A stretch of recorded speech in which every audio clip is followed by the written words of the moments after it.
pour participer à ce débat, nous avons la chance, le privilège d'avoir deux sénateurs et une grande journaliste, Tashi Phuntsho, qui est le représentant de Sa Sainteté le Dalai Lama en Europe. Alors je vais commencer par les présenter très brièvement parce qu'ils ont tous des cursus impressionnants. Donc le sénateur Michel Raison. Alors sénateur, vous êtes élu depuis 2014, vous êtes président du groupe d'information internationale sur le Tibet, donc au Sénat, et vous êtes membre, je vais citer simplement deux commissions parce que vous participez à beaucoup de choses, vous êtes très actif. Vous êtes membre de la commission de l'aménagement du territoire et du développement durable et membre de la commission des affaires européennes. André Gattolin. André. Alors, hein, qui lui est donc est sénateur depuis 2011. Donc on va citer aussi Patou, hein, membre du groupe Tibet. Je crois que même à un moment donné, tu étais vice-président, vice-président du groupe. Vice-président, voilà. C'est pas sur Internet. Voilà, c'est pas sur Internet, c'est vrai. Et puis, bon, entre autres, vice-président de la commission des finances, vice-président de la commission des affaires européennes, et si, bien sûr, en tant qu'écologiste, très intéressé, bien sûr, par tout ce qui concerne l'Arctique, l'Antarctique, dont on parle beaucoup, les terres australes. Donc, je sais que le troisième pôle. Et du coup, le troisième pôle, qui est le Tibet, hein, évidemment. Voilà. Donc, très actif aussi pour le Tibet depuis très très longtemps, encore récemment, hier, je crois, à Genève, c'est ça Oui, hier il y avait une grande manifestation à Genève de la communauté tibétaine et de ses soutiens devant le siège de l'ONU à Genève pour... déjà, ça faisait partie d'une initiative qui a été lancée par le Kachak, par le gouvernement et l'administration tibétaine, de faire de 2017 l'année du Tibet, remettre le Tibet en scène, et on avait une marche et une grande manifestation. Il y avait 1200 personnes et beaucoup de parlementaires ou anciens parlementaires ou anciens ministres étrangers qui soutiennent la cause tibétaine. Donc 1200 personnes sous le soleil devant l'ONU pour appeler à l'ONU ses obligations de contrôler ce qui se passe au Tibet. Merci André. Ursula Gauthier, donc Ursula, vous êtes journaliste, ancienne correspondante du Nouvel Obs en Chine. Alors beaucoup vous connaissent ici parce que la situation que vous avez vécue en 2015 donc, a été relayée par de nombreux médias qui étaient quand même qui n'étaient pas très favorables à ce qui se passait, c'est le moins que l'on puisse dire, c'est un euphémisme. Et parce que effectivement vous avez beaucoup témoigné sur ce qui se passait bien sûr au Tibet, la situation des Tibétains, mais aussi au Xinjiang, qui est une province chinoise où la population subit beaucoup de réprimandes. Et suite à tout cela, vous étiez personne non grata en Chine et vous avez été expulsé de la Chine. Et M. Tashi Phuntsho, que j'ai présenté brièvement et que je vais, pareil, représenter de façon très courte, qui est le représentant de Sa Sainteté, le Dalai Lama en Europe. Alors, Alain Wang présente le débat avec moi. Catherine Barry, voilà, journaliste. Et on est tous les deux journalistes, effectivement. Alors, pour commencer, nous allons vous proposer un diaporama que nous avons pu faire grâce à Michel Raison, à André Gattolin. On va se pousser pour que vous puissiez voir peut-être un peu mieux le diaporama. Et dans ce diaporama, on va commencer par trois moments forts du dernier voyage à Dharamsala qu'ont vécu les députés du groupe Tibet, c'est à savoir la commémoration du 10 mars. Le 10 mars, c'est, pour ceux qui ne le sauraient pas, c'est une date anniversaire extrêmement importante pour les Tibétains, puisque le 10 mars 59 marque l'exil, le départ pour l'exil du Dalai Lama en Inde. Monsieur Tashi Phuntsho, peut-être un mot pour resituer pour ceux qui ne connaîtraient pas du tout ce qui s'est passé le 10 mars.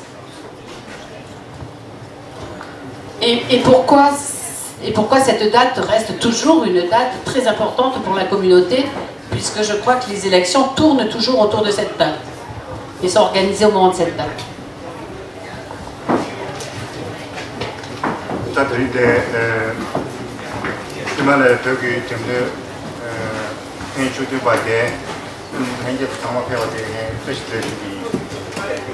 Donc tout d'abord, je vous remercie vous tous qui êtes là pour cette 17e édition du Festival du Himalaya et le peuple tibétain.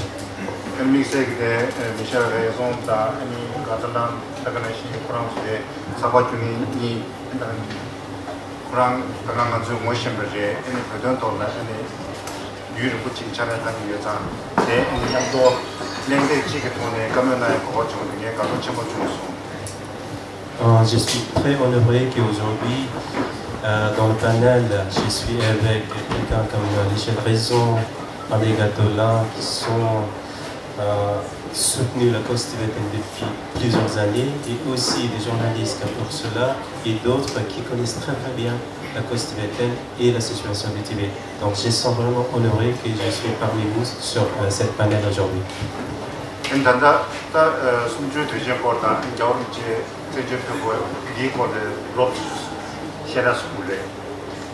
Donc je vais vous expliquer très brièvement la signification du 10 mars pour le peuple tibétain.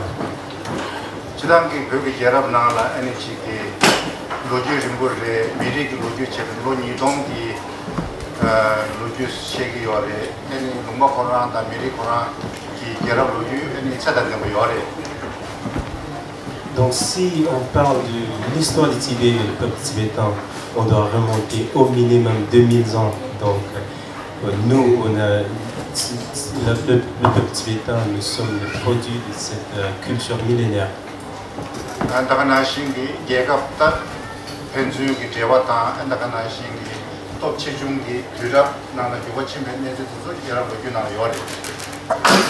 Donc n'importe la situation ou le pouvoir de la nation Tibet dans l'histoire, nous avons toujours mené, on avait des relations avec d'autres pays voisins.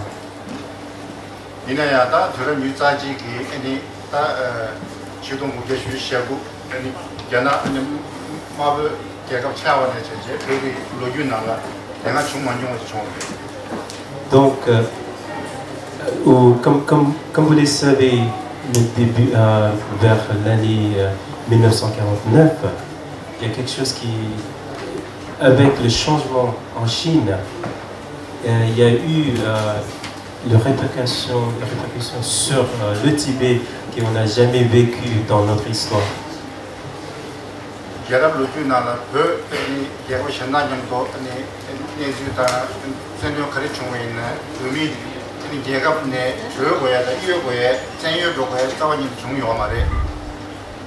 Nous avons vécu beaucoup de guerres avec des pays voisins, mais là c'est pour la première fois qu'il y a eu cette vague des exilés tibétains dans notre histoire.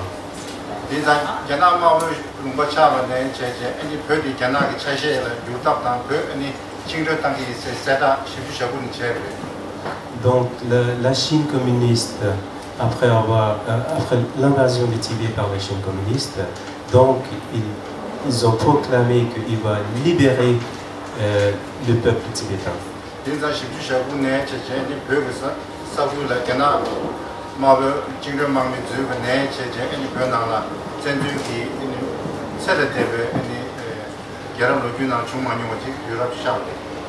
Donc à partir de 1949 jusqu'au minimum encore plusieurs années, le peuple tibétain, ils ont subi des problèmes, subi des tortures ou subi d'autres par l'armée chinoise qu'on n'a jamais vécu dans notre histoire.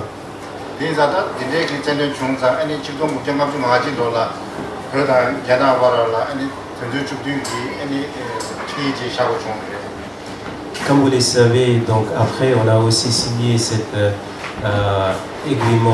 accord de 17 points avec l'autorité chinoise.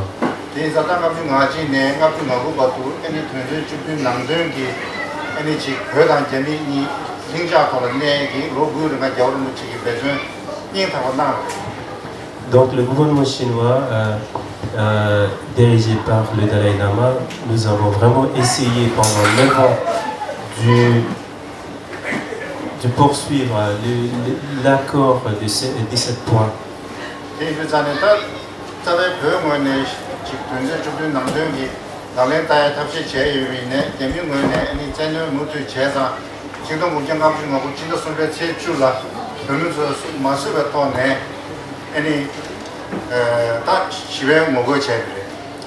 Donc les résultats, le problème qui a cru depuis 1949, c'était le soulèvement national du peuple tibétain le 10 mars 1959.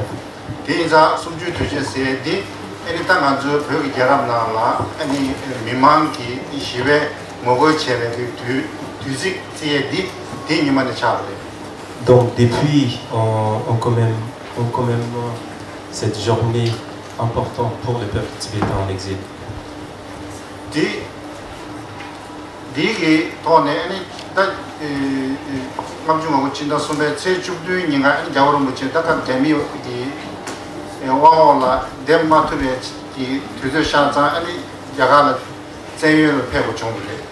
Donc 7 jours après le soulèvement national, le 17 mars, le Dalai Lama a quitté le Tibet, Lhasa.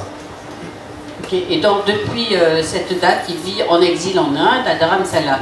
Alors, autre jour que vous avez photographié, entrée, la fête des femmes tibétaines, le 12 mars. Est-ce que cette fête correspond un peu au 8 mars qu'on trouve en Occident ou pas du tout à la journée de la femme, hein?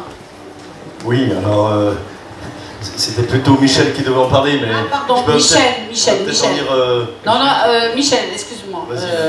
Si vous êtes répartis un peu... Il n'y a pas de mal, j'en profiterai d'abord pour vous remercier de nous avoir invités à cet important débat et dire que même si je suis le président de ce groupe du Sénat, on ne fonctionne pas comme ça, on fonctionne en symbiose tous ensemble.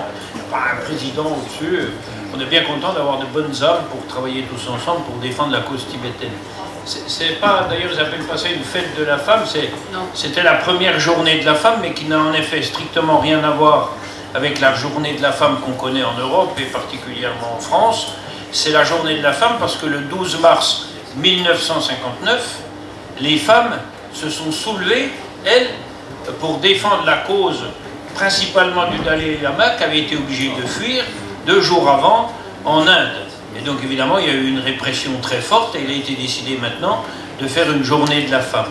C'était un moment, on a vécu des moments évidemment extraordinaires à Dharamsala, on reparlera du 10 mars tout à l'heure, mais la journée de la femme le 12 mars au temple du Dalai Lama, on n'a pas su exactement combien il y avait de personnes, mais c'était environ 4 à 5 000 personnes, avec un recueillement, une dignité très forte, mais en même temps toujours cette force du sourire et de la gaieté.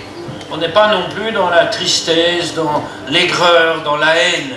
On est toujours dans l'amour et la gaieté. Le Dalai Lama lui-même, d'ailleurs, qui engendre en permanence la gaieté, qui sait rire, qui sait sourire.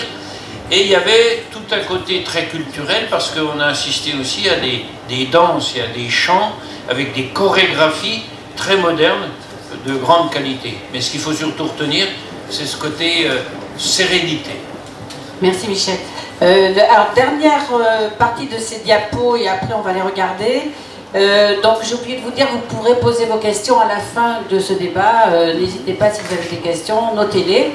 Et donc cette fois c'est bien André qui va me répondre. C'est les diapos qui concernent l'ouverture de la 3e session du 16e Parlement en exil qui s'est déroulée le 14 mars.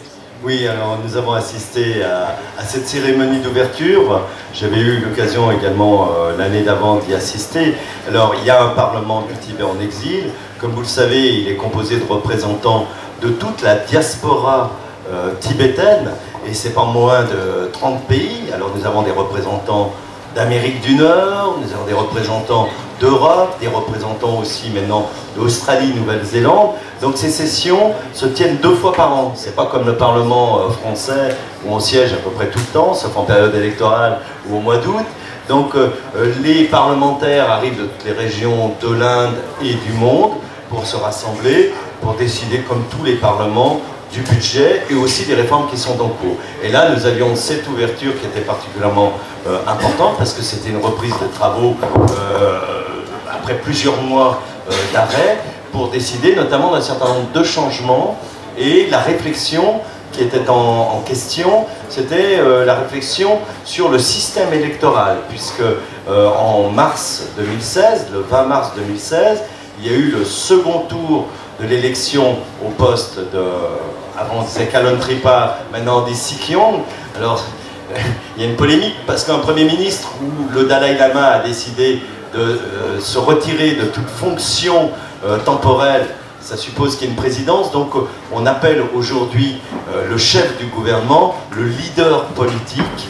Donc c'est ni un président ni un Premier ministre. Et puis en même temps, on élit le Parlement. Et là, la question était qu'à chaque élection démocratique de la communauté en exil, eh bien, il y a maintenant depuis 3 mandats un groupe d'observation composé de parlementaires de tous les pays qui suivent et qui soutiennent la cause tibétaine, voilà, dont je fais partie, et qui remettaient ces recommandations pour améliorer encore le processus. Et donc, s'est développé pendant le début de cette session, notamment la question de comment on allait encore plus loin dans le fonctionnement démocratique du Tibet en exil. Donc c'est passionnant, vous nous raconterez tout à l'heure. On va regarder les diapositives grâce... Ah pardon. J'ai quand même oublié quelque chose d'important, c'est que le 10 mars, la manifestation du 10 mars n'était pas présidée par le Dalai Lama lui-même, mais le 12 mars aussi.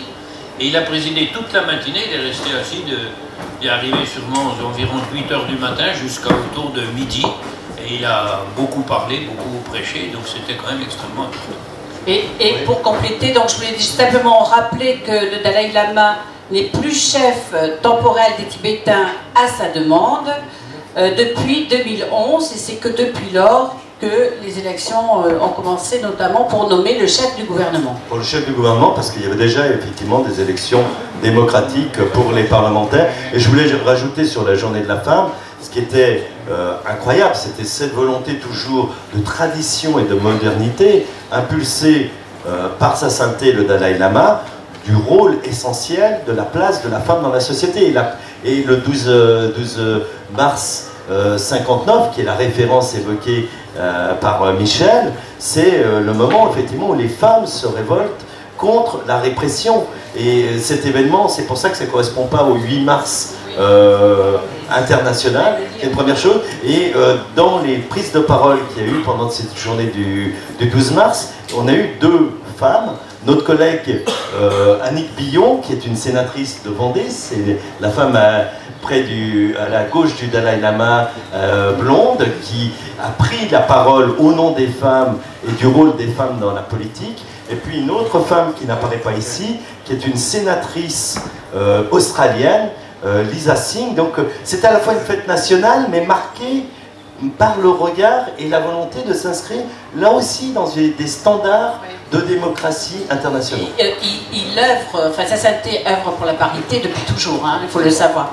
Alors quand même sur la photo, puisqu'on y est, on voit Thierry qui vous accompagne, qui est là, qui nous a aidé. Voilà, Meunier, qui est dans la salle là-bas, qui est secrétaire exécutif du groupe Tibet. Voilà, c'est la personne qui, nous, sénateurs, on est là pour faire de la représentation, puis il y a des gens qui organisent tout derrière, qui gèrent, qui s'arrangent pour que tout fonctionne bien. Et Thierry, par ailleurs, n'est pas qu'un administratif, c'est quelqu'un qui a un grand intérêt, un vrai engagement vis-à-vis de la cause tibétaine, et c'est encore mieux. Et Tsérine, qui vient de partir et qui vient d'être remplacée, qui est sur à gauche de la photo pour vous, et qui accompagnait évidemment également les sénateurs. Voilà. Donc on regarde le nouveau représentant. Et le nouveau représentant, voilà. Qui est peut-être dans la salle d'ailleurs. Oui, il est là. Voilà. Non. Donc on va regarder les diapos, noter vos questions si vous en avez, et ensuite on commence le débat en tant que tel. Voilà.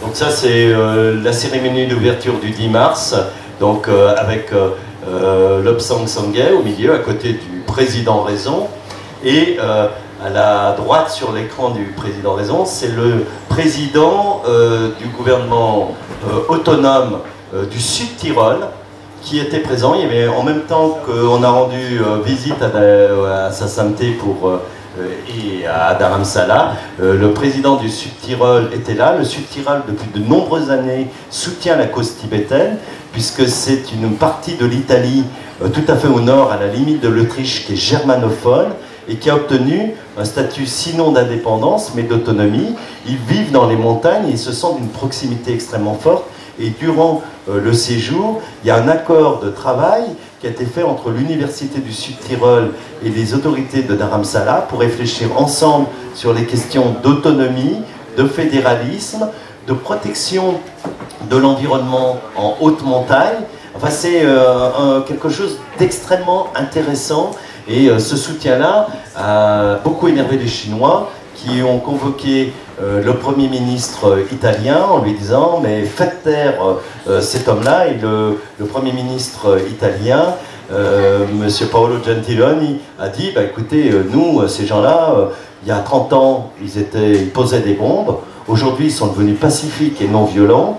Mais on ne peut pas les empêcher de parler. Ils sont peut-être plus dangereux pour nous que les Tibétains pour vous. Donc nous ne ferons rien. » Tout ça est tout à fait officieux, mais c'est effectivement les autorités italiennes qui m'ont fait part de cette information. Mais ça montre que les solidarités sont importantes.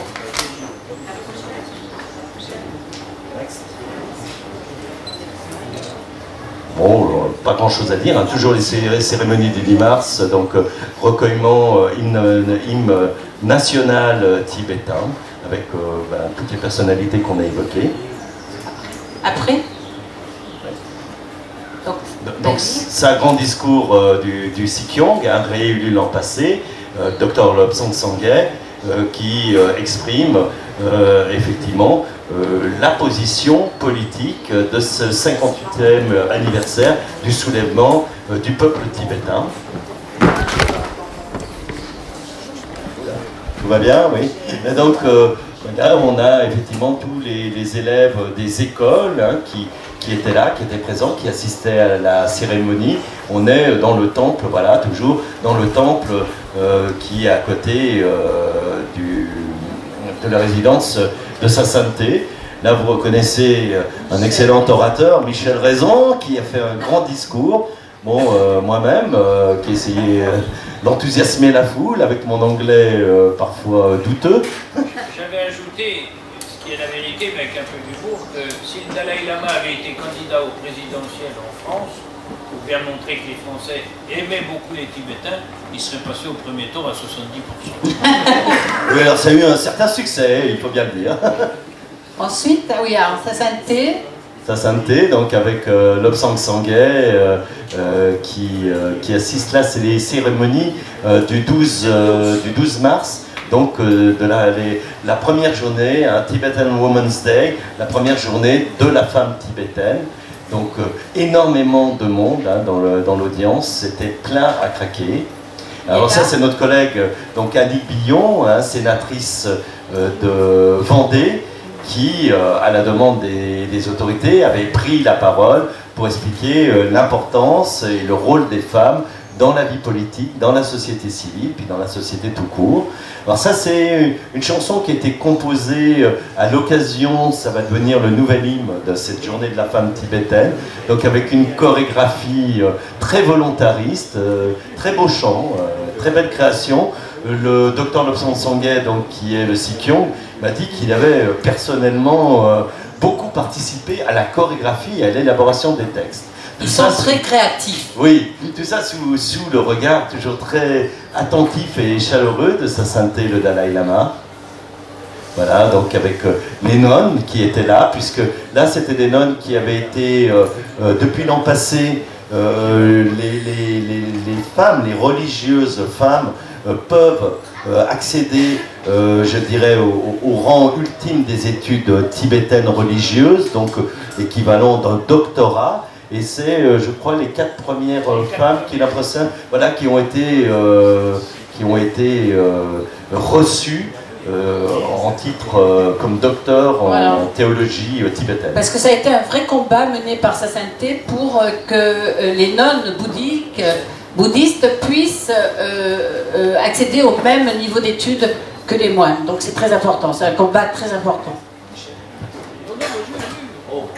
Alors là, le Tsupa, vas-y. Ça, c'est une école de nonnes. Voilà, une nonnerie. Ah oui, là, on est passé à un horizon, c'est allé un peu plus vite. Il y avait une nonnerie, et là, c'est l'entrée du Parlement du Tibet en exil. Hein. Très beau bâtiment, mais très modeste. Hein. Voilà, ça c'est la tenue de la première, de la session d'ouverture, donc avec le président du Parlement. Et on voit quand même que les religieux sont mélangés avec les laïcs, ce qui n'existe pas évidemment ici. Oui, alors ça on y reviendra, mais il y a une partie du corps électoral qui est désignée par les écoles religieuses tibétaines, et puis d'autres qui sont des représentants des différentes grandes régions du Tibet originel, où les gens sont nés ou dont ils sont originaires par leur famille. C'est un système de confédéral et représentation religieuse. Oui, Michel. Certaines personnes comparaient le Parlement tibétain avec nos parlements nationaux, ça n'a évidemment rien à voir, puisqu'ils ont un budget très faible et pas beaucoup de marge de manœuvre. Le seul point commun que j'ai pu leur trouver, c'est qu'ils parlaient autant que nous. Ils sont combien? Ils sont 44, c'est ça, en totalité? Ensuite, non, ils sont, je crois, 40, un peu plus maintenant. 44, je crois, oui, non, puisqu'on a rajouté un siège récemment pour l'Australie, puisque comme la communauté tibétaine en Australie, en Nouvelle-Zélande, croît beaucoup, donc il y a un siège de plus, je crois que c'est peut-être 45, ou on est passé de 43 ou 40, à 44, ou 44 à 45. Non, on était à 44, donc on est voilà. à 45, c'est ça? 45, voilà. Voilà, alors là c'est le mélange de deux délégations, parce qu'il y avait la délégation du Sud-Tyrol, il y avait une autre délégation française, donc avec le président Raison, la vice-présidente Annick Billon et moi-même, et puis il y avait une délégation internationale dont je faisais aussi partie, qui représentait les gens qui avaient assuré l'observation des élections de l'an passé, donc avec Matteo Mecacci qui est tout à fait en haut, italien, ancien député italien et président de l'International Campaign for Tibet. La dame brune en dessous, c'est cette excellente sénatrice australienne, alors qui est fille d'Australienne et fille d'un Indien. Pardon? Non, mais parce qu'elle a beaucoup de charisme. Et puis, il y a Concilio di Nino, l'homme un peu âgé, barbu, qui est un grand ami de Sa Sainteté le Dalai Lama, et qui était ancien sénateur à vie canadien, mais qui a décidé d'arrêter, et qui est très très actif dans la communauté internationale. Et Paul Bourque, responsable de la communauté, enfin des amis du Tibet en Australie. Puisqu'on est là en train de parler de cette mission d'observation internationale, peut-être deux mots. Alors, André est toujours très très actif, il participe depuis des années à tout ça. Qui participe à cette délégation, on ne reviendra pas dessus. C'est il y a des Australiens. C'est une mission d'observation pendant les élections. Voilà, comme le Tibet ne jouit pas, et le Tibet en exil encore moins, d'un statut d'État, il ne peut pas avoir ces élections démocratiques contrôlées par l'OSCE, qui est généralement l'organisme qui est censé surveiller, valider, contrôler les élections dans les pays démocratiques. Donc plusieurs personnes, dont notamment Concilio di Nino et Matteo Mecacci, qui ont fait partie de l'OSCE, ont pris l'initiative de créer non pas une mission de contrôle, mais d'observation des élections, sur la base d'un groupe important qui existe dans le monde, qui est l'interparlementaire, le réseau des parlementaires internationaux en faveur du Tibet.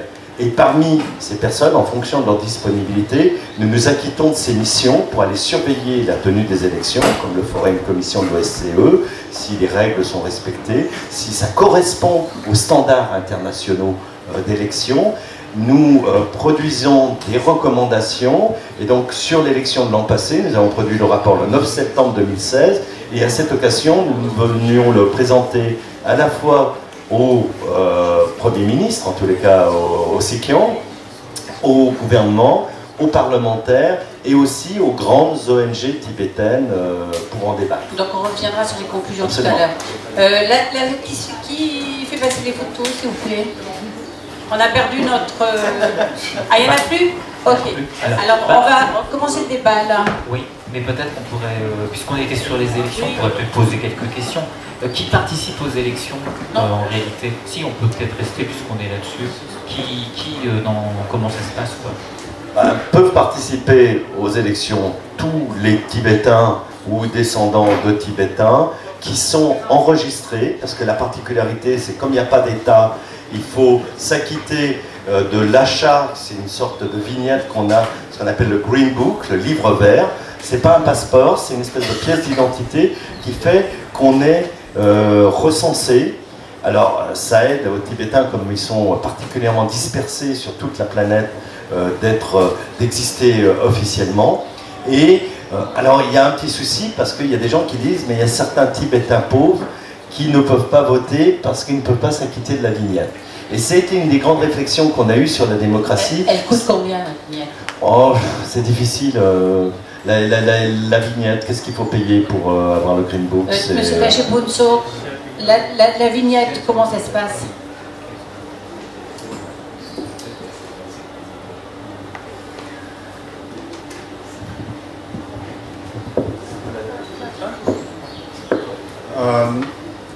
Tamudi di Sundarva, Reba Suyibine, any Tegiecheva, and the Vanishite Jambuyina, any Lochoget Sangina, Chechovias. Donc, chaque Tibétain qui détient un Green Book, il a plus de 18 ans, il a le droit de voter. Any Dagana Shingi, Jagala Yibina, any Pepatsogi, Due, Jara, New Temple Chevitan, Chigel Yimena, Chigela, and the Due, New Temple Karayas. Donc, par rapport aux vignettes, ça dépend de là où vous êtes. En Inde, c'est moins cher, ou le prix en Inde c'est différent. Et pour les Tibétains qui sont installés en Europe et aux États-Unis, le prix est différent.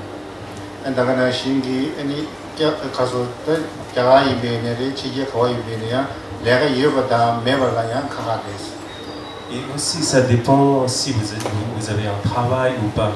Donc, un chômeur, ils payent moins que les gens avec plein de travail.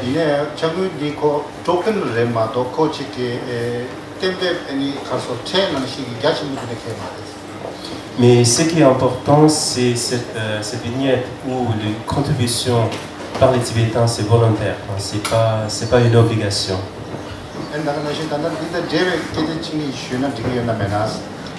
Est-ce que je peux prendre encore quelques minutes? Oui, parce que en fait, comme on ne connaît pas ici comment ça se passe, on aimerait bien que vous nous expliquiez comment sont organisées ces élections, qui participe, le nombre de participants, à quel rythme.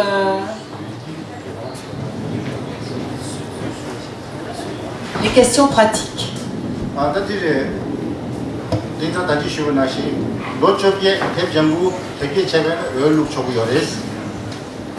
Donc, tous les Tibétains avec le Green Book, le livret vert, et qui sont enregistrés, ils ont le droit de voter.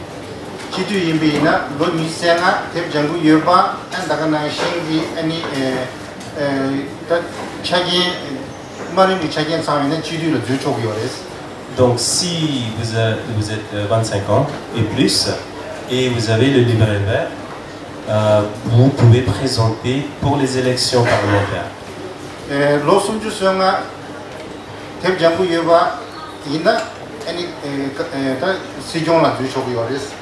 Et pour présenter dans les élections pour les Sikkim, donc l'âge limite c'est 35 ans. Mais vivent les jeunes alors en politique? Au moins 35 ans.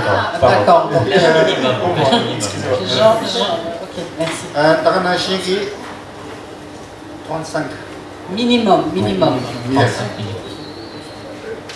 Dene Udu Chiging di Zambuling Shana Nanshingi, Hubu Tunjokan, Settlement Officer, Hawaii Yubina, Returning Officer is. Donc, normalement, le bureau de vote, c'est souvent soit le bureau de Tibet, et le représentant, c'est un peu le commissaire d'élection. Local election. Donc les Tibétains du Tibet, en fait, de Chine, peuvent pas... Non, non, Tibétain au Tibet, non, il ne peut pas voter.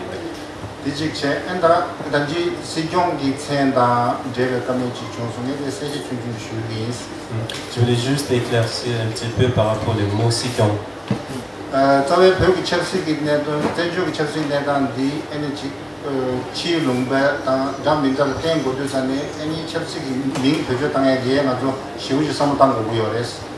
Vu que nous sommes une administration en exil, on doit être vraiment prudent par rapport aux mots qu'on utilise pour désigner le chef de notre l'administration.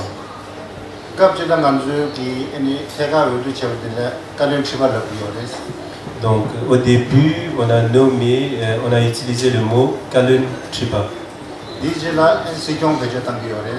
Après, on a changé ça pour utiliser, et on a commencé à utiliser le mot Sikong.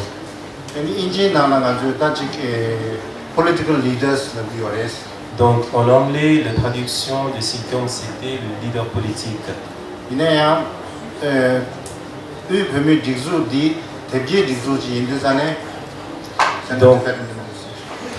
Donc aujourd'hui, l'administration centrale tibétaine, c'est une association déclarée dans les lois indiennes.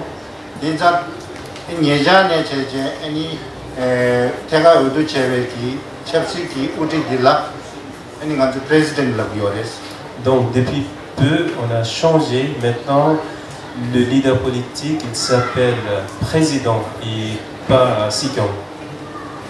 Et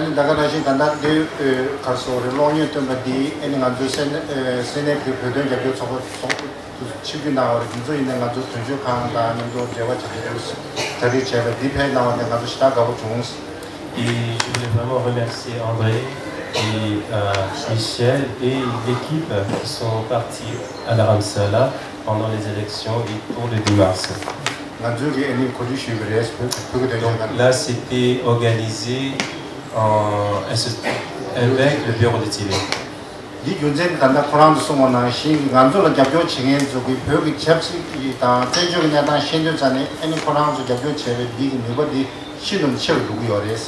Pour nous, ce voyage était important car nous, on sait très bien que vous êtes impliqués dans la cause tibétaine depuis plusieurs années, mais c'était aussi important pour voir les évolutions politiques et un petit peu approfondir la cause tibétaine et le fonctionnement de l'administration tibétaine en exil.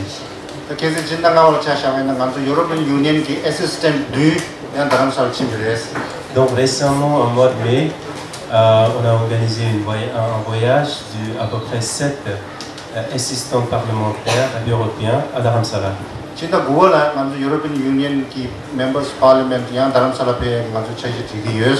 Pour l'instant, on est en train de travailler sur un autre voyage des parlementaires européens en septembre à Dharamsala.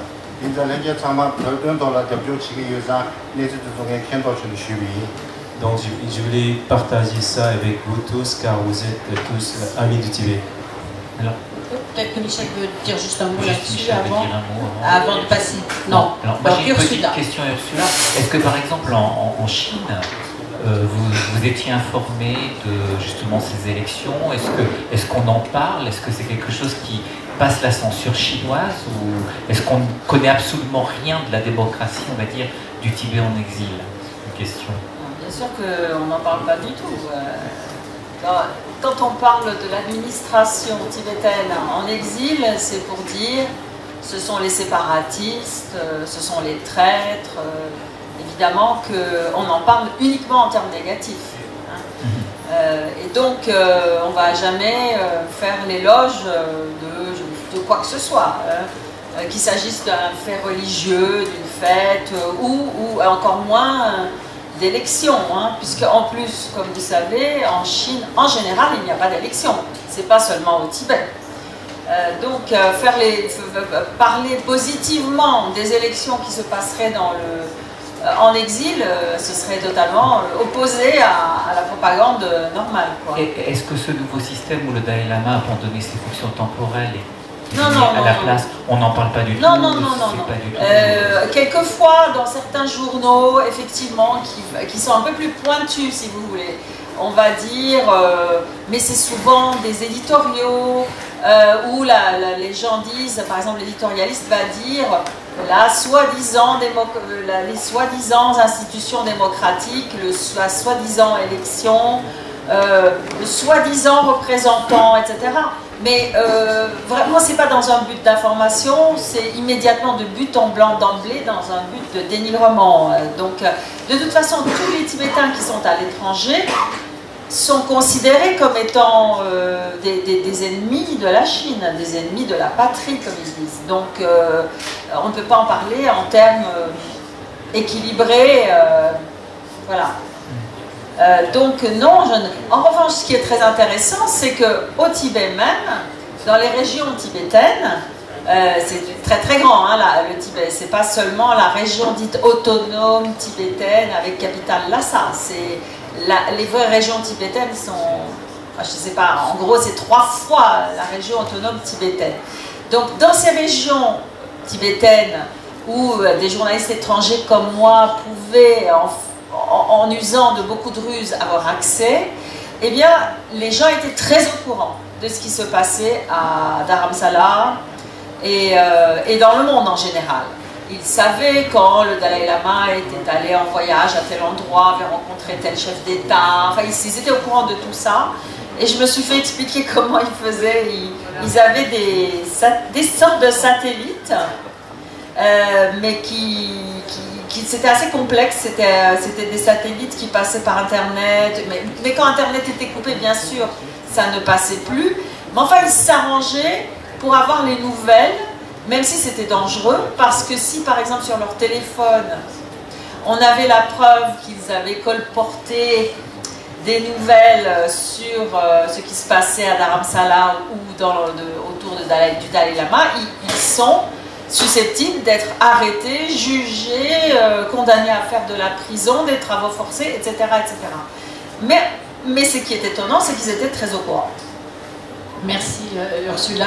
Alors André, peut-être on va revenir sur l'organisation de ces missions d'observation, puisque c'est un peu le cœur aussi de ce débat, et que ça impacte par rapport à la démocratie. Oui. Racontez-nous un peu tout ça. Déjà, ces élections, à la fois qui couplent les élections parlementaires et les élections du représentant politique principal, ont lieu tous les 5 ans, simultanément. Donc on vote pour les parlementaires et pour le président ou le Sikyong.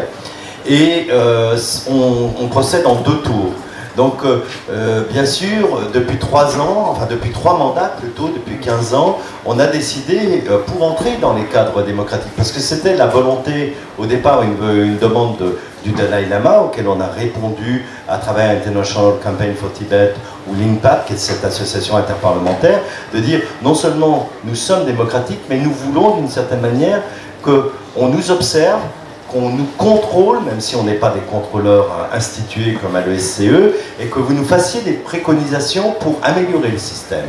Alors moi j'ai été élu seulement en 2011, mais c'était juste après la première mission, la deuxième qui avait eu lieu donc en 2011, mais on a noté, plusieurs des membres de la délégation étaient présents depuis le début et nous disaient que certaines de nos recommandations, la plupart de nos recommandations, on y trouve des applications. Par exemple, les isoloirs. Avant, il n'y avait pas d'isoloir. On prenait son bulletin, c'est des longs bulletins qu'on remplit. On allait le remplir dans un coin. Dans la plupart des bureaux de vote, maintenant, on crée des isoloirs. Donc, comme on n'a pas de matériel, on empile des chaises avec des tentures pour que les gens puissent s'isoler pour voter. Je te coupe juste. Quand on parle d'isoloir, on parle bulletin, on parle parti. Donc on parle aussi de profession de foi. Comment ça se passe avant? Alors, quand même, il faut faire un choix. C'est très compliqué parce qu'il n'y a pas de vrai parti politique. Il y a on dit il y a des partis bonsaï, il y a un parti démocratique où les principaux leaders, une grande partie des leaders en sont membres. Mais ce n'est pas une formation politique comme il en existe en France. C'est quelques membres, le Parti démocratique du peuple tibétain, à la fois les 2 derniers candidats, donc le Sikyong sortant et son challenger, Pempa Tsering, qui était chef du Parlement, en étaient membres tous les 2. C'est pas là où se situe les débats politiques. La démocratie est jeune et il n'y a pas de telle fragmentation. En partie, d'ailleurs, nous-mêmes, dans nos démocraties, on conteste le rôle des partis. Ce qui joue beaucoup, c'est l'influence personnelle, les choix. Alors, il y a une règle qui limite l'engagement des organisations non gouvernementales tibétaines. Elles sont très nombreuses, il y en a une grosse vingtaine. Elles n'ont pas le droit de s'engager dans la campagne, mais leurs membres sont souvent actifs parce que c'est ceux qui disposent déjà d'une pratique associative, d'une capacité au débat d'idées. Les moines aussi jouent un rôle politique important parce que dans la vie du moine, il y a des moments très importants qui est consacré, on dirait chez nous, la palabre, à la discussion, l'argumentation, la contre-argumentation, mais on est dans une société sans véritable parti et où les grands médias, il y a bien sûr une télévision tibétaine, mais qui couvre surtout Dharamsala ou un petit peu les gens par Internet, mais c'est surtout les réseaux sociaux ou les grands réseaux de Radio Free Asia, Voice of America, qui diffusent à l'international.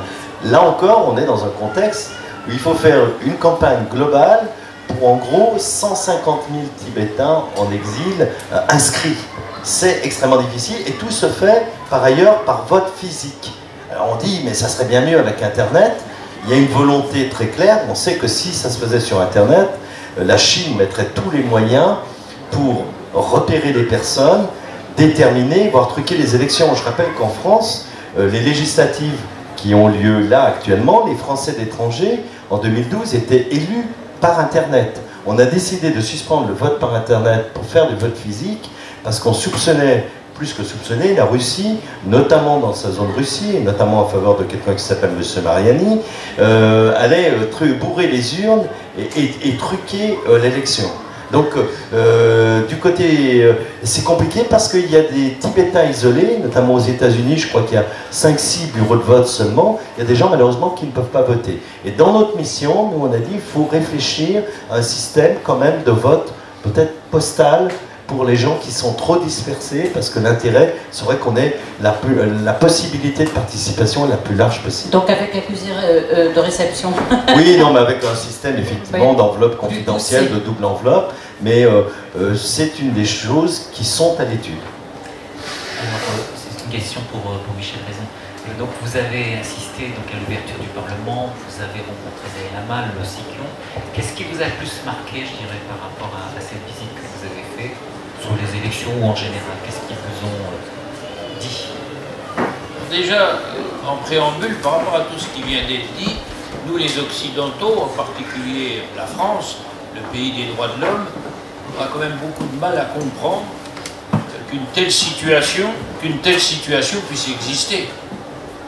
Que des gens qui prêchent la paix, la non-violence, puissent être interdits toutes sortes de choses comme ça, et qu'on puisse vouloir dans un pays anéantir une culture et anéantir quasiment un peuple, parce que ça va plus loin que la culture. C'est exactement ça. Donc ça, on a quand même beaucoup de mal à le comprendre, à l'admettre, d'autant que on a fini par comprendre, après quelques interviews, que la cause principale, c'est la religion.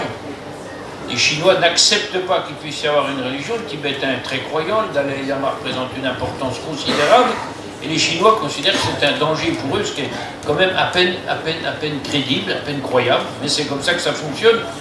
Et dans l'actualité actuelle, y compris européenne, il faut bien qu'on se rappelle de ça, parce que les extrêmes ont toujours tendance à vouloir anéantir les cultures et s'approprier et imposer leur propre culture. Donc, ce qu'on a pu remarquer là-bas, c'est ce que j'ai déjà un peu dit tout à l'heure lors de la manifestation du 12 mars, c'est des gens d'une grande gentillesse. Quand on se promène dans Dharamsala, il y a pratiquement, il y a quelques Indiens, mais il y a beaucoup de Tibétains, des gens toujours très gentils. Et quand vous comparez, par exemple, les souks, enfin on appelle pas ça des souks à Dharamsala, les bazars, les petits commerces qui se trouvent le long de la route, le commerçant est très poli et n'insiste jamais pour vous survendre quelque chose. Vous renégociez avec son voisin et il ne vous en veut pas, il continue de sourire. On a d'autres pays où c'est un peu plus compliqué que ça quand même. Et ils ont véritablement la foi dans leur avenir, et c'est ça nous donne à nous aussi de la foi pour continuer de les défendre. Parce qu'on est tous faits de la même façon. Quand on s'endort le soir, on essaie de savoir si on a un peu servi à quelque chose dans la journée, pour son propre pays ou pour les causes qu'on défend. Et croyez bien, moi je suis depuis 2012, j'étais au groupe Tibet avant l'Assemblée nationale, que parfois on se dit, mais finalement, on sert à quoi? Puisque ça continue, ça s'est même renforcé, la rigueur au Tibet.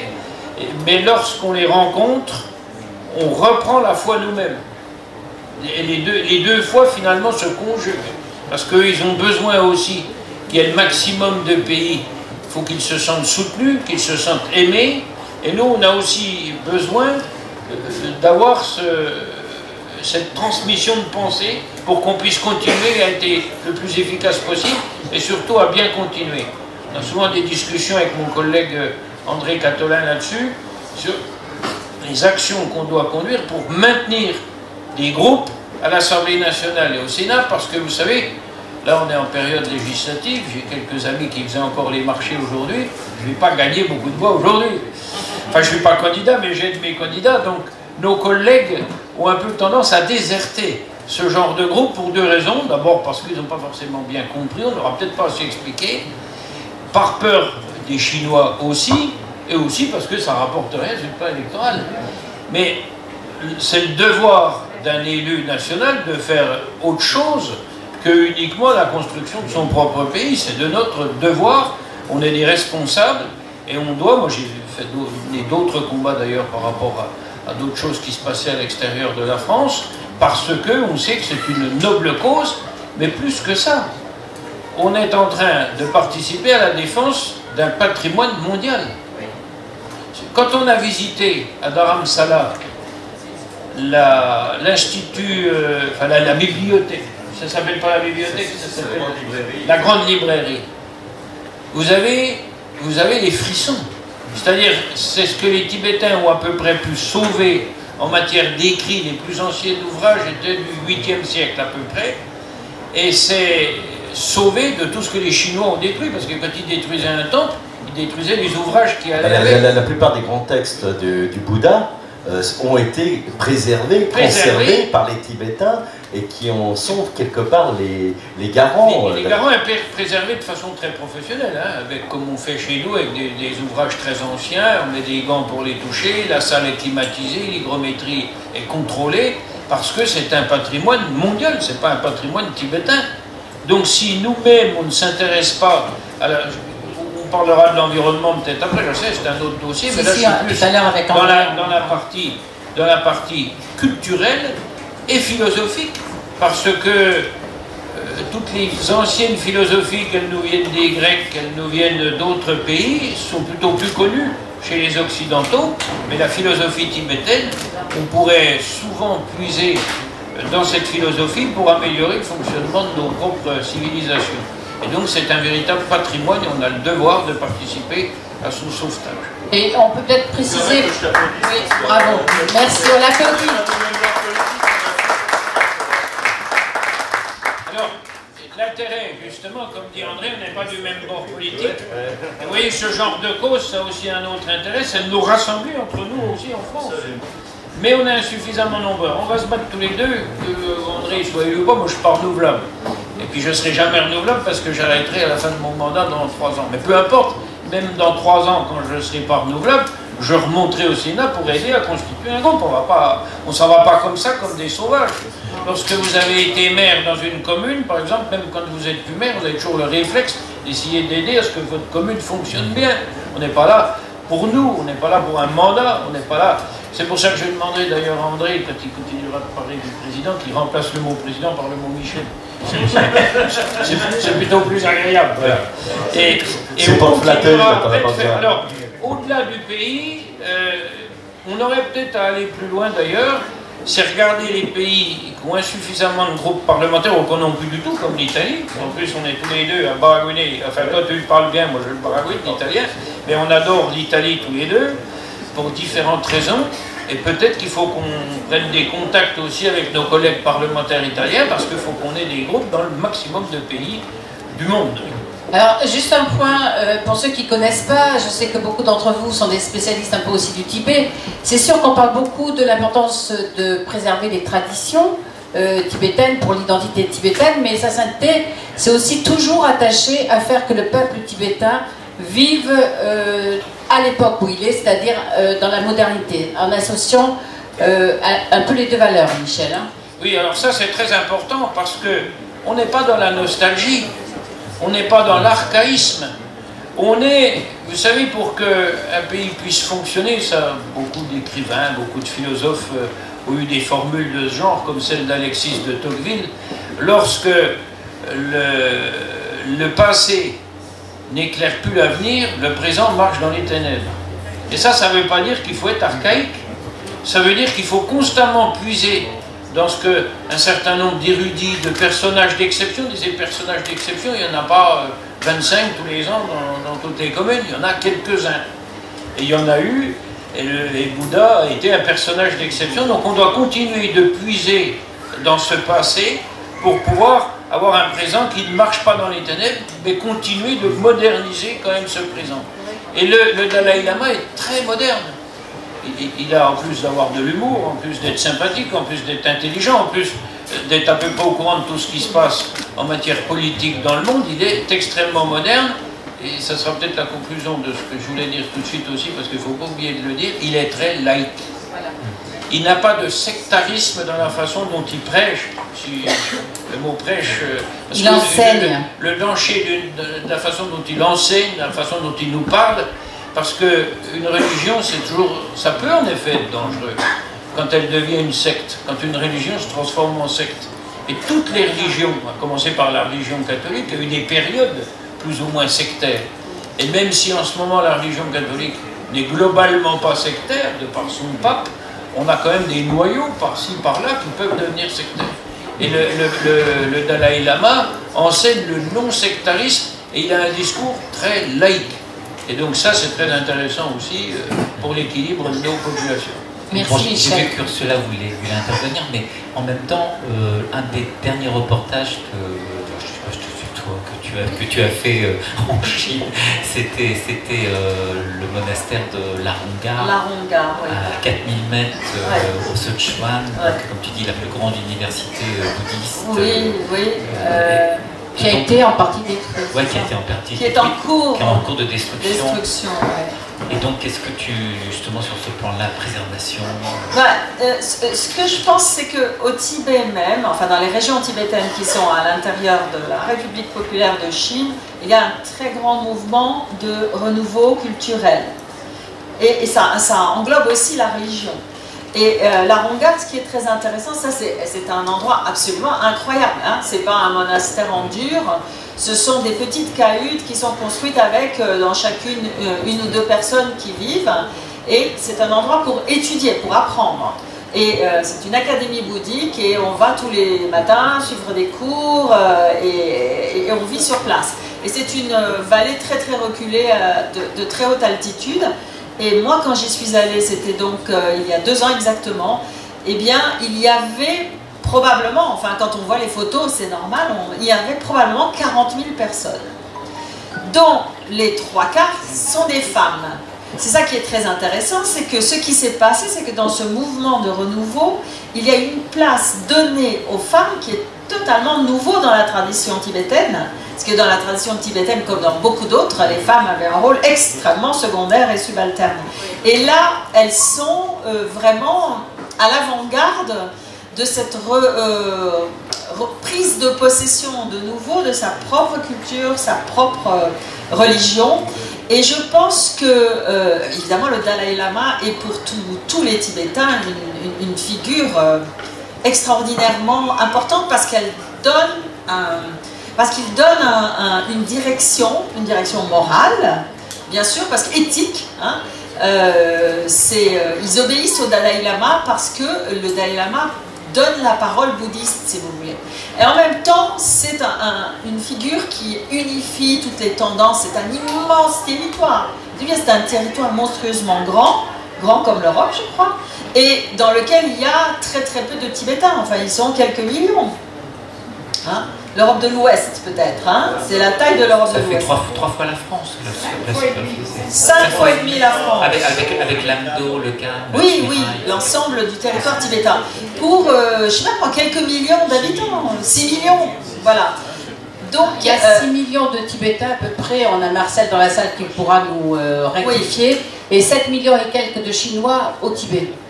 Bien plus à mon avis. Hein, oui, parce que 7 millions et quelques. Moi, ce que j'ai vu, c'est qu'il y en a.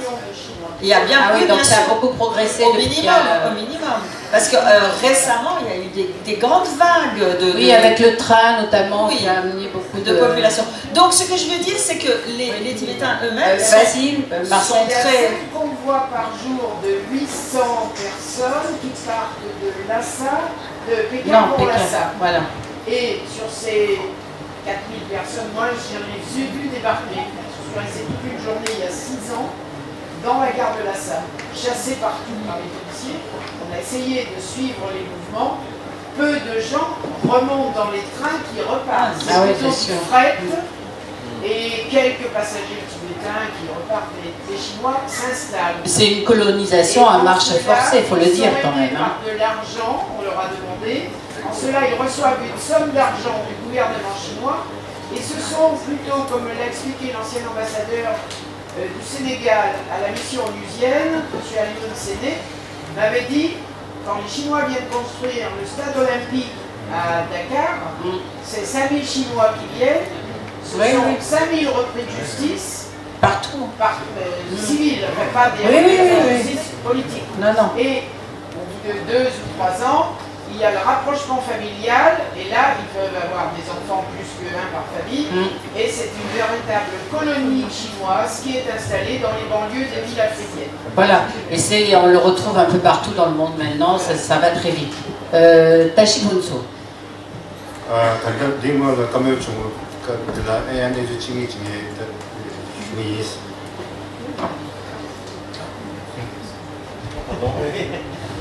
Donc, le représentant Tashi Bunso, il veut rajouter juste quelque chose par rapport à tout ce qu'on a dit. Si, c'est important, bien sûr. Michel raison qui est en train de dire que c'est un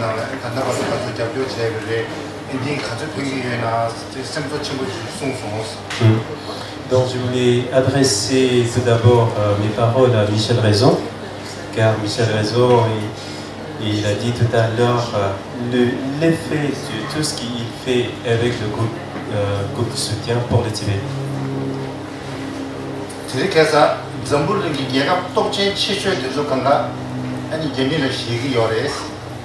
Aujourd'hui, la plupart des grandes puissances, ils ont peur de la Chine, y compris le gouvernement. Aujourd'hui, on voit ça aussi plus en plus dans les grandes universités. Et beaucoup de parlementaires aussi. Et bien sûr, des gens, citoyens.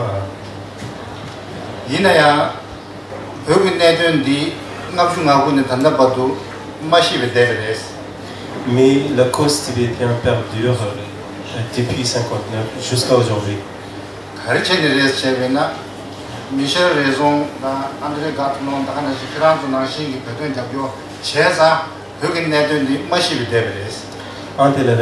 une des raisons principales pour que notre cause perdure jusqu'à aujourd'hui, c'est grâce à un personnage comme Michel Raison, quelqu'un comme André Gattenon.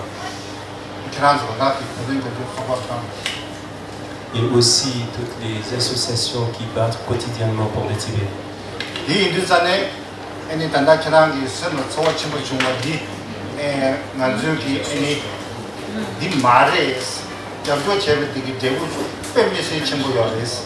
Je voulais souligner ça, votre soutien est vraiment important et tout ce que vous avez donné jusqu'à aujourd'hui pour le Tibet est vraiment important.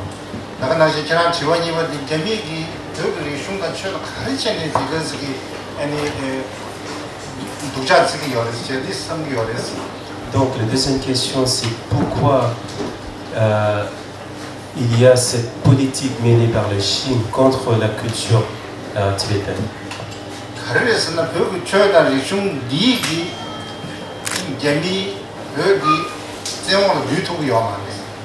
C'est vraiment à cause de la force de la culture et la philosophie tibétaine que même jusqu'à aujourd'hui, la Chine, elle n'arrive pas à vaincre le peuple tibétain.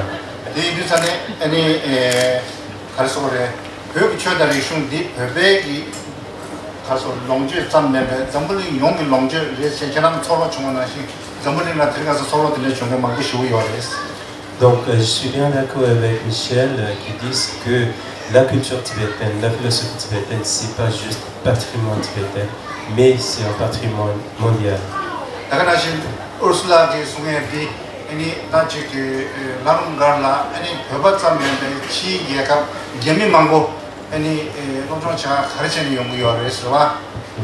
Donc, comme soulignait Madame Ursula, aujourd'hui, dans un institut comme le Narumgar, c'est pas juste les Tibétains, il y a des Chinois et d'autres qui viennent pour apprendre la culture tibétaine.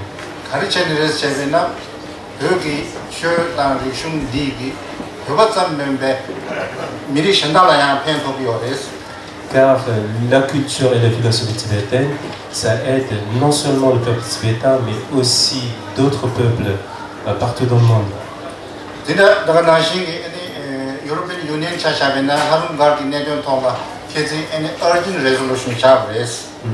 Donc récemment, au sein de l'Union européenne, ils ont passé une résolution sur la Hongrie et je suis très reconnaissant de ça.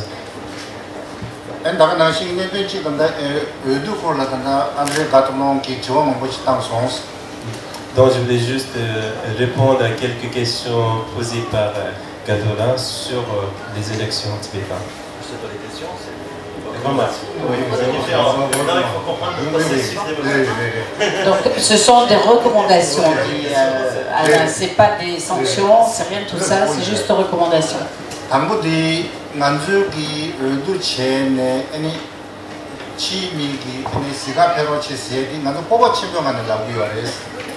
Donc, premièrement, c'est avec grande fierté que nous avons accueilli l'équipe d'observateurs pendant les élections tibétaines.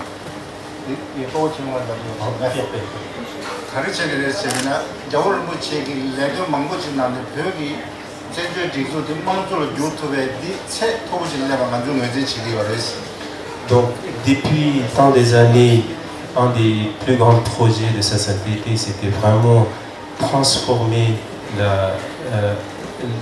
l'administration tibétaine en exil dans une vraie démocratie.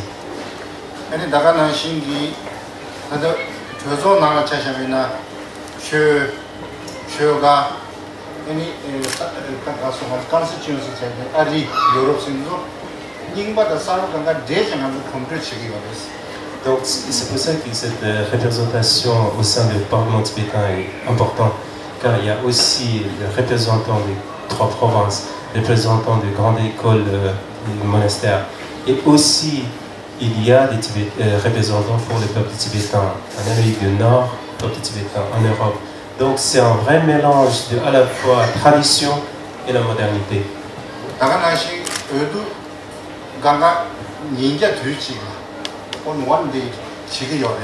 En plus, le jour de l'élection, ça tombe sur, toujours un même jour partout dans le monde. C'est-à-dire on vote toujours. Ah, le 4 oui. Non, la date, ça change. Ah, ça changerait pas.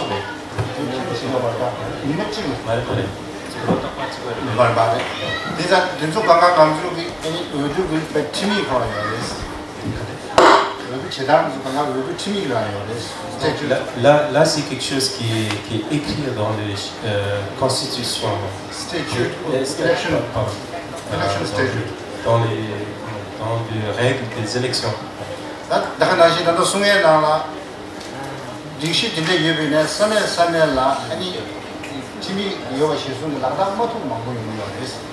Par contre, vu qu'on est dispersé partout, donc il y a des choses qu'on ne peut pas appliquer. Ballot box, any polling booth, any me, 왕국 경제에 나서 같이 총 말씀드리는 조건 다 같이 만드는 게 망고 요리스. Par exemple, il y a beaucoup de questions, et c'est un petit peu dans les spécifiques. Si vous voulez, il y a des gens handicapés. Donc, est-ce que le bureau de vote, est-ce que ça doit s'adapter pour des personnes handicapées, ou est-ce que le boîte dans lequel on met notre bulletin, donc ça doit être comment? Donc, il y a beaucoup de questions en détail. Donc, il y a, des fois, il y a des erreurs de la part de commission électorale locale.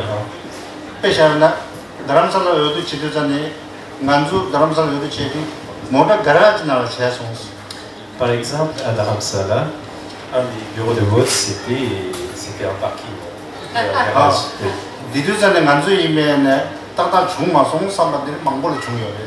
Donc nous, on n'était pas du tout contents par rapport à ça. Il fallait pas le dire, André l'avait pas vu.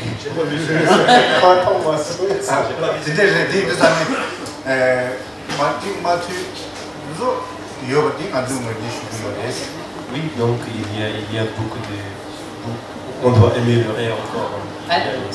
Alors justement, André, vous avez fait des observations et avec le groupe Tibet et avec la mission d'observation internationale. Quelles sont, mais on va faire vite parce que le temps file et que on voudrait laisser un peu de temps pour que les personnes puissent intervenir dans la salle si elles le souhaitent. Donc, de façon un peu... Il y a plusieurs points qui vont bien au-delà des petits problèmes techniques. La question du handicap n'est pas un problème mineur, mais dans nos recommandations, on trouve que beaucoup de règles n'ont pas été prévues. Par exemple, à l'issue du premier tour, la commission électorale a dû décréter que finalement, il n'y avait que 2 candidats qui avaient rempli au poste de Sikyong, qui avaient rempli les conditions pour être au 2e tour. Mais jamais il n'avait été écrit dans les textes, comme par exemple en France à l'issue du premier tour de la présidentielle, parce que finalement le système qu'ils ont est très très proche du système français. Donc on ne savait pas si on devait admettre le 3e ou le 4e à concourir. Ce qui est totalement illogique, puisque si on veut que quelqu'un ait une légitimité, il faut qu'il soit élu au 2e tour avec plus de 50%.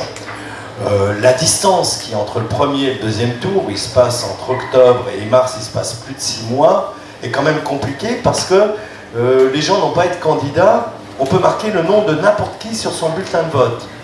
Donc vous imaginez, bien sûr, donc beaucoup de gens ne sont pas candidats. J'ai discuté avec Tupten Wanchen, qui est un des 2 représentants pour l'Europe, qui est à Barcelone. Lui, son premier mandat, il ne s'est pas présenté. C'est des gens qui ont voté pour lui, qui l'ont présenté. Donc il n'y a pas un problème de choix des candidats. Alors, en plus, enfin, il n'y a pas beaucoup de Tibétains ici, mais quand je demande quels sont les hommes qui ne s'appellent pas Tupten ou Tenzin dans l'Assemblée, il n'y a pas grand monde qui lève la main. Donc il y a énormément de problèmes d'homonymie. Donc il y a des choses comme ça à régler. Et je crois qu'il y a un problème quand même qui est plus important. Il y a 2 problèmes importants. Il y en a un qui est en termes de règles démocratiques. Dans le système actuel, n'est à notre sens pas admissible au regard des standards internationaux, c'est le double vote des moines dans le cadre des élections parlementaires. Dans aucun pays, bien, un moine, il y a des collèges, l'ensemble des électeurs votent pour les collèges régionaux, et ils votent aussi, il y a des collèges, des 4 écoles bouddhistes plus l'école traditionnelle bonne bouddhiste animiste. Donc il y a un certain nombre d'élus, et quand on est moine, on désigne à la fois ses représentants pour l'école bouddhiste, c'est une dizaine de représentants, et on vote aussi. Et ça, dans aucune démocratie, une voix, un homme égale une voix. Alors ça, nous avons fait des propositions très concrètes parce qu'il ne faut pas donner le flanc au discours et à la critique qu'on serait dans un régime théocratique et où on favoriserait. Alors moi, je suis premier à reconnaître l'importance des moines et des nonnes dans la culture, la préservation, le combat, l'enrichissement de la culture. Et ce que nous avons proposé, c'est un système qui serait de type fédéraliste. Finalement, si c'est le cas par exemple en Haute-Adige, on parlait tout ça du sud Tyrol, ils sont très peu nombreux, mais au Parlement européen, ils ont nécessairement un siège qui leur est dédié. Eh bien on pourrait dire, les moines sont 30 000 ou 40 000, compte tenu de leur importance, ils n'ont pas 10 sièges, mais ils ont automatiquement 20 sièges. Une surpondération est importante. Mais le fait de voter 2 fois, je suis désolé, c'est un vrai problème et qui nous, en tant qu'occidentaux, et quand on rencontre les organisations non gouvernementales tibétaines, elles disent oui, c'est un vrai débat, il va falloir réformer ce genre de choses. Et puis il y avait une deuxième conclusion, c'est qu'il faut organiser une campagne électorale en termes médiatiques qui soit mieux contrôlée. Ce qui s'est passé lors de la dernière campagne, et dans une audience personnelle que j'ai eue avec Sa Sainteté le Dalai Lama le 21 mars, le lendemain des élections du 20 mars 2016, du deuxième tour, il m'a fait part quand même, avec beaucoup d'ironie mais beaucoup de tristesse, de la médiocrité de la campagne et des attaques personnelles auxquelles s'étaient livrés les deux camps principaux sur les réseaux sociaux. C'est quand même assez attristant de voir un peuple qui a une telle culture, une telle richesse, une tradition de compassion, de non-violence, se livrer parfois à des attaques aussi insidieuses et basses. Et moi j'ai proposé qu'on devait créer un système où on fait sur Internet une sorte de site dédié à la campagne où chacun répond aux arguments de l'autre, mais dans un cadre contrôlé. Qu'au moins, il y ait un lieu d'expression des candidats officiels et que ce ne soit pas chacun avec ses réseaux sociaux qui aille avec des photomontages ou n'importe quoi. Et moi, ce que m'a dit Sa Sainteté, il m'a dit, on est en pleine élection américaine, il me dit, j'ai l'impression d'être aux États-Unis dans une campagne qui tourne mal. Et je crois qu'il faut quand même qu'on construise quelque chose à ce niveau-là. Enfin, quand je dis nous, le Tibet et la communauté tibétaine doivent avoir une meilleure autorégulation de la façon de se comporter. C'est pas parce qu'il n'y a pas de parti politique qu'on est libre de dire n'importe quoi sur Internet pour dénigrer un candidat ou un concurrent. Donc être plus exemplaire. Tachibou, vous voulez réagir à ce qu'a dit André sur le vote des moines ou pas? Mais très court parce que... 단지게 주에디 난조 전주를 예비네 난조 의도 레림디 참수 치기 요거디 난조 yargeji 치기 요레스. Donc pour juste résumer, même si on est en exil, donc on essaie du plus possible que le processus électoral soit transparent. 나가나 신기 단다 프랑스에 나신기 아니 최신 망부 요레 스페셜나 첩신 속과 매바 답식 자주나 의니와 나가나 신기 의도 도성 당적고 아니 의도 아니 당고 다니와 바로 되저 링동고 안 타마디 아니 자겐 나는 용바 체 되저리 된저 내도 강가 지소나라 아니 슈침부터네 가면 용되기 요라라 의도 랭강기 디가 제베네돈 토라 심중기 레림슈 첨부 제요레스. Donc comme André a très bien observé, donc on a beaucoup dans notre processus électoral, il y a bien sûr il y a cette question par rapport aux moines avec 2 votes, par rapport aux dépenses pendant les campagnes électorales, par rapport aussi à le fait que nous on n'a pas de partis politiques. Donc il y a tout ça, et ça c'est un débat qui est en route pour l'instant au sein de la communauté tibétaine en exil.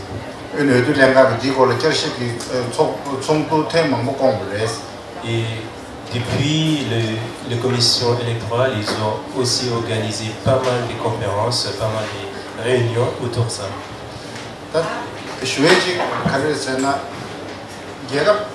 랑제 얘가 망고지난 차샤는 의도 지도자네 UNO기 왜 컨데스도 그래 블랙 복스나 카르래 아니 가서 voting papers나 카르래 룩 컨데스 제고레스 라고기 와레스 만조라디 롱감주 도주 냠용이 와레스 딜라나 두야 제 야르게 남아지는 거지 지금 와레스.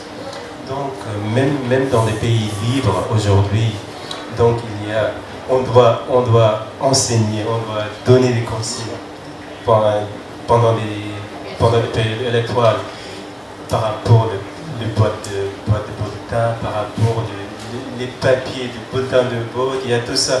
Et donc nous sommes Nous, on pratique la démocratie depuis 50 ans et nous sommes très très fiers de ce processus. Merci. Je pense que ce qui est important pour le futur du Tibet, on va dire en exil et du Tibet à l'intérieur, c'est de savoir un petit peu comment on peut relancer des relations, des discussions positives entre la Chine et le Tibet en exil. Alors peut-être que vous avez un avis là-dessus. Puis on aimerait savoir aussi un peu plus loin, à votre avis, quelle va être la position du futur Parlement français et du gouvernement avec Emmanuel Macron. Est-ce qu'il y a une sensibilité, on va dire, tibétaine ou pas? Alors, il y a déjà une question à laquelle on ne peut pas répondre, c'est la position du futur Parlement, puisque déjà on ne sait pas quel sera le futur Parlement. Donc, en marche quand même. A priori, il devrait être en marche. Alors j'espère qu'il sera en marche dans le bon sens. Sur ce qui est du président Macron, on en a déjà discuté avec André. C'est quelqu'un qui a une sensibilité pro-Tibet. Il a rencontré le Dalai Lama une fois, il a considéré que c'était la plus belle rencontre de sa vie. J'ai vu avec André tout à l'heure, on va demander à le rencontrer. Alors, il faut qu'on se fasse un programme, qu'on lui propose un certain nombre de choses, mais il faut qu'on le voie. André le côtoie régulièrement, moi j'ai plutôt de bonnes relations avec lui, donc on doit pouvoir y arriver. J'en profite pour corriger peut-être une erreur de langage que j'ai pu avoir, ou que certains d'entre nous ont parfois, quand on dit les Chinois. Il faut qu'on parle des dirigeants chinois. Parce que j'ai beaucoup de respect pour le peuple chinois, il a une histoire assez extraordinaire aussi, c'est un peuple d'une grande intelligence, et le peuple lui-même, s'il n'était pas alimenté par des contre-vérités et des fausses informations, le peuple chinois n'a rien contre les Tibétains. Donc il faut qu'on fasse attention, je me suis surpris à le dire tout à l'heure, les Chinois n'ont rien contre les Tibétains, sauf par rapport à leurs fausses informations. Donc ça c'est important parce que le problème quand on a été en guerre avec les Allemands ils n'avaient rien contre nous. C'est les dirigeants allemands qu'on déconne. Et là, c'est les dirigeants chinois. Donc il faut bien qu'on corrige ça parce qu'on n'a rien contre le peuple chinois. Ursula, peut-être un mot là-dessus aussi et peut-être votre conclusion et puis on va donner la parole pour conclure à tout le monde. Oui, c'est absolument vrai. En ce moment, au sein des Chinois Han, c'est-à-dire ce que nous on appelle les Chinois chinois, eh bien il y a une fraction des gens qui sont soit intellectuels, soit des professions supérieures, soit un peu des bobos si vous voulez. Il y a une extrême, une grande passion pour le Tibet.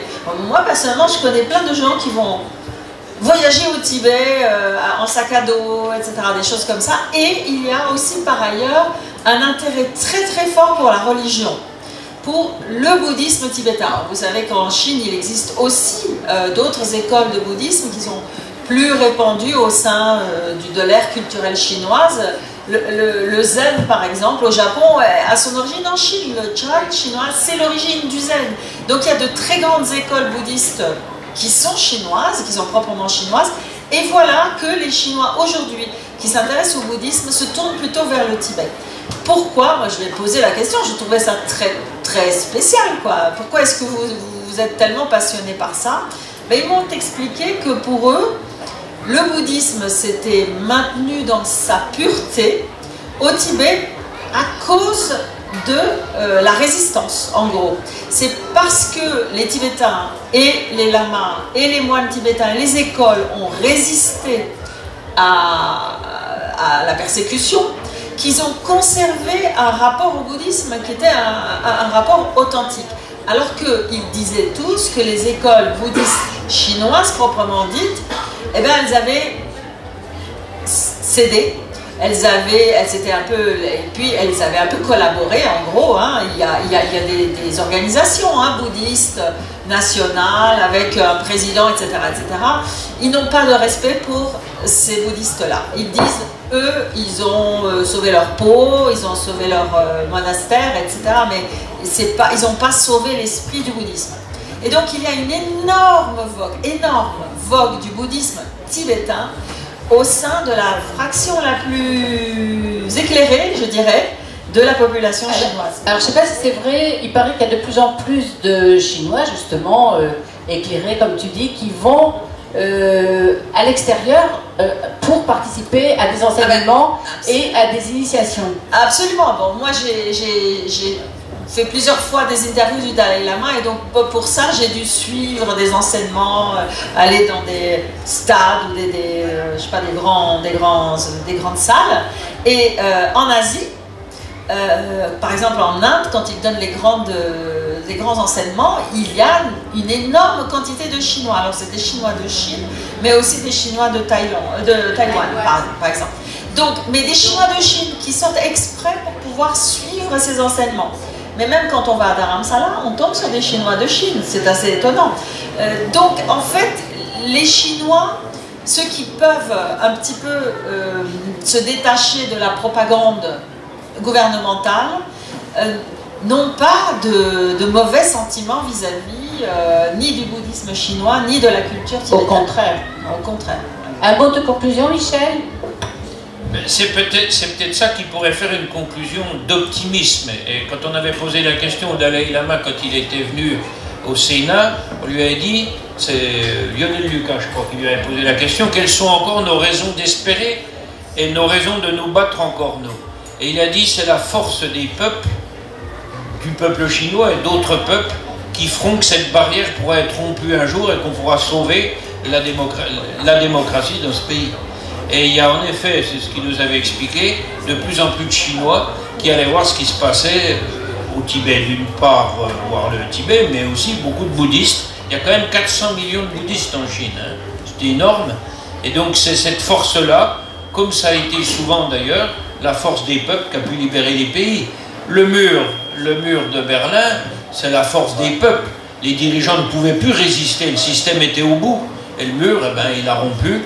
Et puis après, il a fallu gérer tout ça, c'était pas simple, mais c'était quand même un peu mieux après qu'avant. Voilà, donc ce qu'il faut surtout, c'est qu'on garde cet espoir-là, mais on voudrait que ça aille le plus rapidement possible, parce que pendant qu'il est encore temps quand même, parce que la souffrance de ceux qui restent au Tibet est trop importante pour qu'on puisse attendre encore des décennies. André, et je vais être obligé en même temps de vous dire, excusez-moi de vous couper, Catherine, de vous quitter parce que j'habite assez loin. Je me suis levé ce matin très tôt pour venir vous voir. On l'applaudit. Il faut que j'aille reprendre mon train. Voilà. Merci beaucoup. Merci vraiment beaucoup.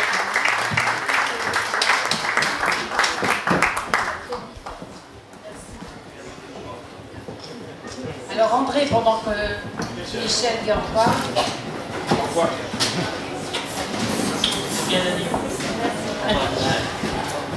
Alors André, un mot très court de conclusion parce qu'on a 10 minutes avec la salle. Moi je crois, bon, j'aime bien porter des messages d'optimisme et je dis toujours que quand dans les années 80 je disais que le mur de Berlin n'en avait plus que pour 5 ans à tenir, c'était en 87, tout le monde se foutait de moi et le mur est tombé. Bon, je pense que la Chine n'est pas immuable et qu'à un moment elle va finir aussi par craquer. La question, c'est de quelle manière cette Chine-là va craquer, parce que tout est possible, y compris le pire à l'intérieur de la Chine. Parce que quand des tensions se créent, on trouve toujours des raisons et des boucs émissaires. Ça peut être les Tibétains aujourd'hui, c'est davantage les Ouïghours, puisque c'est un dossier que l'un et l'autre on suit beaucoup. Et le problème est là. Non, ce que je pense aujourd'hui, c'est qu'on est quand même dans une situation internationale qui est complexe, avec les États-Unis qui se retirent de la COP 21, la Russie qui n'y est jamais réellement rentrée, parce que même si elle a signé des choses qui sont nulles et non avenues. On se retrouve aujourd'hui avec une situation particulièrement inquiétante et difficile pour la France et l'Europe, c'est que le seul allié qu'on a au moins formel sur les questions climatiques, c'est la Chine, parce que M. Xi Jinping met ça beaucoup en avant. Et on sait que ce soutien-là, il risque de le monnayer commercialement et politiquement. Alors, moi, j'avais écrit il n'y a pas très longtemps, et j'avais dit ça à notre nouveau président, mais ça, il en était persuadé depuis pas mal de temps, que notre allié stratégique en Asie, notre principal allié, c'est l'Inde. J'étais assez content la semaine passée qu'il reçoive le président Modi, même si ce n'est pas nécessairement ma tasse de thé, parce qu'il n'a pas un comportement totalement exemplaire, c'est le moins qu'on puisse dire, dans la gestion d'une partie de la population. En tous les cas, c'est un contre-pouvoir qui est important. Et pour revenir sur la conclusion, Macron, j'ai eu l'occasion de parler plusieurs fois du Dalai Lama, parce qu'au début, il voulait le rencontrer en septembre. Et puis l'organisation tibétaine est toujours compliquée, donc heureusement que je lui ai dit qu'il était à l'hôtel et qu'il a attendu 2h30 pour rencontrer. Et il m'a dit après, ce n'est pas le plus grand moment de ma vie, comme a dit Michel, c'est un des moments les plus importants de ma vie. Et au lendemain de l'élection d'Emmanuel Macron, j'en avais parlé avec lui en mars dernier, avec sa sainteté de Dalai Lama, j'ai envoyé un petit message en disant, voilà ce qu'il faudrait dire de la part que le Dalai Lama écrive à Emmanuel Macron. Et il se trouve que j'ai vu Emmanuel Macron le lendemain du message qu'il a reçu de la part de sa sainteté. Il m'a dit, tu verrais, il m'a écrit un message, on a parlé 3 minutes du Dalai Lama. Donc je pense qu'il y a un petit espoir pour nous en France d'avoir quelqu'un, peut-être par son romantisme autour de la question tibétaine, mais aussi d'autres sujets, qui peut peut-être nous aider. Et on en a bien besoin parce que le contexte général est plus compliqué. Alors, Taché Phuntsho, de façon très courte, votre conclusion, et après, on prend, je suis désolée, le temps file, 1 ou 2 questions avec la salle. Tanda communal mixing France de tourner, Nizu Shuela, Tanda Batu France, Shunda, Mimang, et tourner dans le capture charity et Samuel dans le Chouchimbouyus. Donc jusqu'à là, aujourd'hui, vu que je suis en France, ce que je voulais vous souligner, c'est le peuple français et le gouvernement français, c'est toujours un très grand allié pour le cause tibétaine. Talangit Mambo Siore, since Jacques Chirac, Frangi, Mémoire dans le Chabine, Frangi, Jean Zemin, Jay, peu Nedin pour Sana Honji, Shiuji Language Chabi, c'est Tio. Donc par exemple, l'ancien président Jacques Chirac, quand il a rencontré Jiang Zemin, il a soulevé la cause, il a soulevé les questions du Tibet, ce qu'il a écrit dans son mémoire. Dans la Chine, dans le Jambu Soboyne, le Gada Joué, dans la Chine, et Tondeka, et Tunde, France, Mimang, dans une commune municipale, je suis très reconnaissant du groupe de travail sur le Tibet au Sénat, au sein de l'Assemblée nationale, et aussi ce projet du drapeau tibétain dans beaucoup des villes, devant la mairie. Donc je suis très reconnaissant de ce projet. Baganage. France,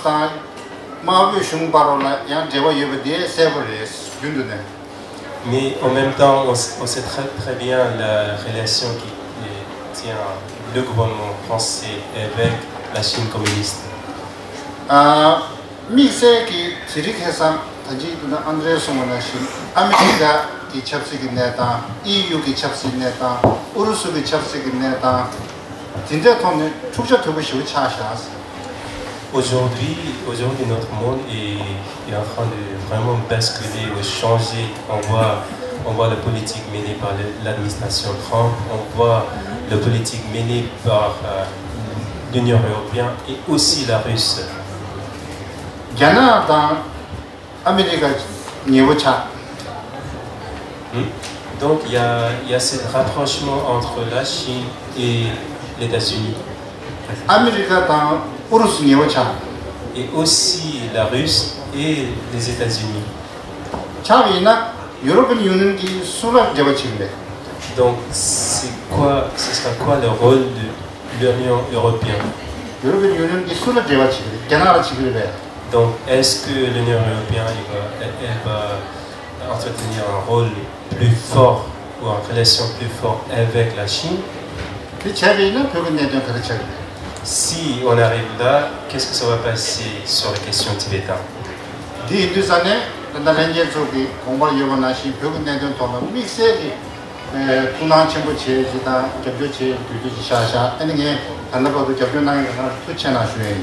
Donc je vous remercie tous pour votre soutien et plus que jamais aujourd'hui, on doit faire plus pour les questions tibétaines. Donc demain tout le monde vote, vous voyez ce qu'il vous reste à faire. Donc, 2 questions, c'est tout, parce qu'on a des personnes qui attendent pour la suite. Marcel, c'est étonnant, t'as une question? Je n'ai pas une question. Marcel. Et si je dois me taire, je me tais. Mais non, mais non. Oh, mais non, mais ça c'est la révolution, Marcel, c'est pas possible. Exactement. Je suis là pour inviter. On a parlé de la Rougarde. Merci Madame Ursula Gauthier. Merci Tachik Moucheka. Je suis là pour inviter au nom de la mairie de Villeneuve-sur-Lot, Monsieur Tachik Mouchek et Madame Ursula Gauthier, puisque c'est notre... nous avons maintenant 80 villes françaises qui parrainent une ville tibétaine. Et fin juin, M. Gadolin peut se joindre à nous aussi, vous faites un voyage commun sur Villeneuve-sur-Lot. Le dernier samedi de juin, nous aurons une journée, 2 jours pour la Rougarde, avec toutes les photos que vous avez pu transmettre et d'autres ONG, organisations comme International Campaign for Tibet, ITSN et compagnie. Nous avons M. le maire de Villeneuve-sur-Lot, qui n'est pas M. Cahuzac, son remplaçant, à la hauteur.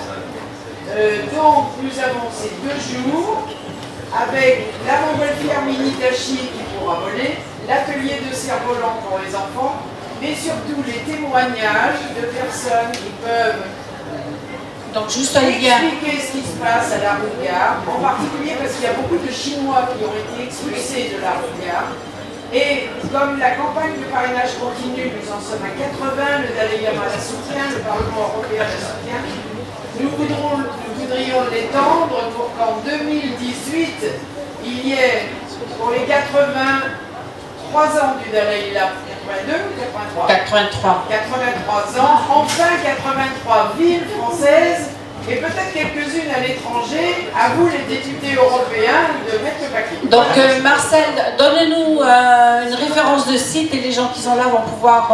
bon, sinon tu vas trouver d'ici tout à l'heure. C'est très difficile à retenir, www.tibet.fr comme France. Voilà, donc tout le monde peut aller se connecter sur le site.